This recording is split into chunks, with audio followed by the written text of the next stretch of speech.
Đây các bạn nhá, đây là cổng vào nhá. Năm nay thì thị xã Nghĩa Lộ tổ chức thì không thu vé cho du khách vào xem miễn phí nhé. Đây là cổng vào, rất là đẹp luôn. Vào trong lên chỗ vào chỗ tầng Xuân Trinh nhé. Bên trong này là chỗ để đua ngựa này.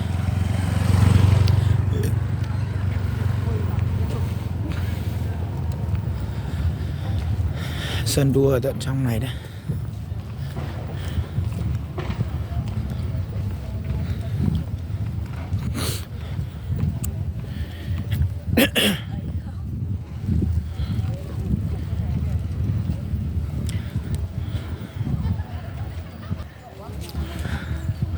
Năm nay thì thị xã Nghĩa Lộ cũng đã chuẩn bị khá là quy mô. Riêng cái khâu chuẩn bị về lấy cây trúc này về để rào xung quanh này thôi thì chắc là cũng hết một số kinh phí khá là lớn đối với thị xã Nghĩa Lộ rồi. Bởi vì là đây là một cái giải đấu mang tầm để quảng bá cái điểm du lịch của miền Tây thị xã Nghĩa Lộ ở đây. Và năm nay thì là lần tổ chức đua thứ 2 của thị xã Nghĩa Lộ, và đây là một số cây trúc đã được ban tổ chức lấy về để rào cũng như trang trí lại cái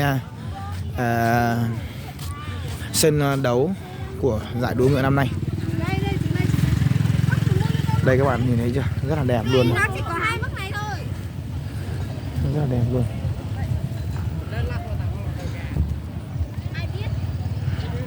Và đây là một cái rạp.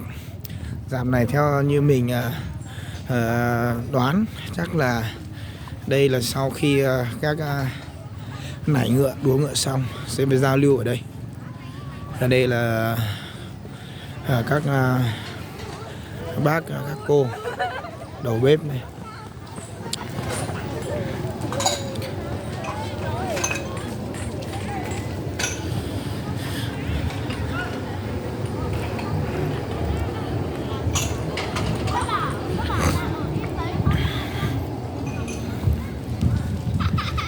Khá là đẹp, đông rồi nha. Trong năm nay thì giải đấu đua ngựa năm nay sẽ diễn ra vào lúc 9 giờ bạn nhé, 9 giờ buổi sáng hôm nay.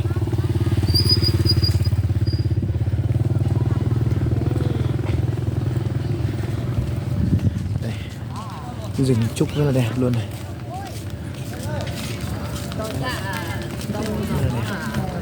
Đây, các bác này ngựa đang cho ngựa vào sân. Đang cho ngựa vào sân nhé. Đấy.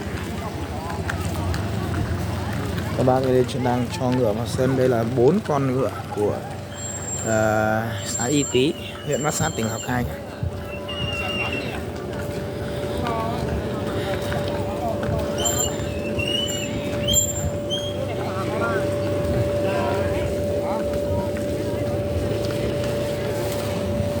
Xếp vào thủ cửa này nhé. Qua ở trên đấy. Chú ngựa sẽ vào từ đây.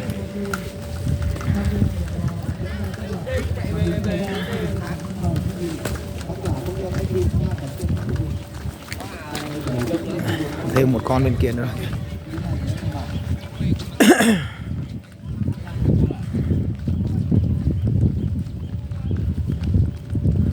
Đây là sân của ban tổ chức này.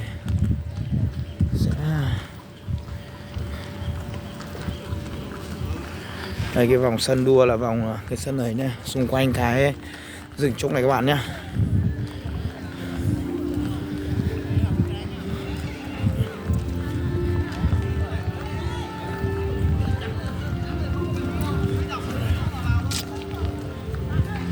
Sẽ đua xung quanh cái rừng trúc này.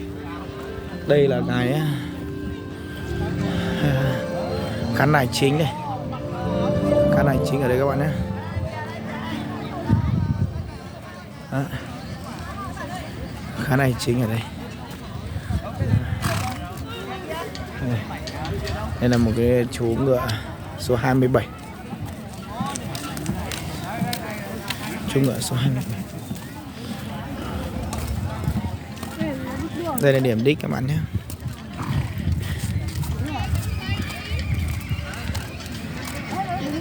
Điểm đích ở đây.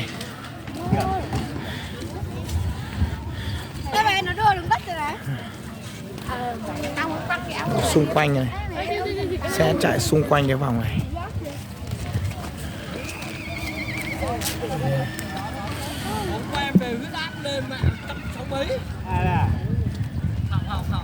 Anh đi ngủ giấc xong anh lại lên, anh lại đi uống rượu tiếp. Vâng, ngủ rồi.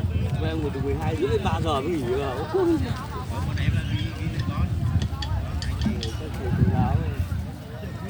Chuẩn bị, công tác chuẩn bị đang được hoàn thiện nhé các bạn nhé. Tí mình sẽ quay cho các bạn xem sau.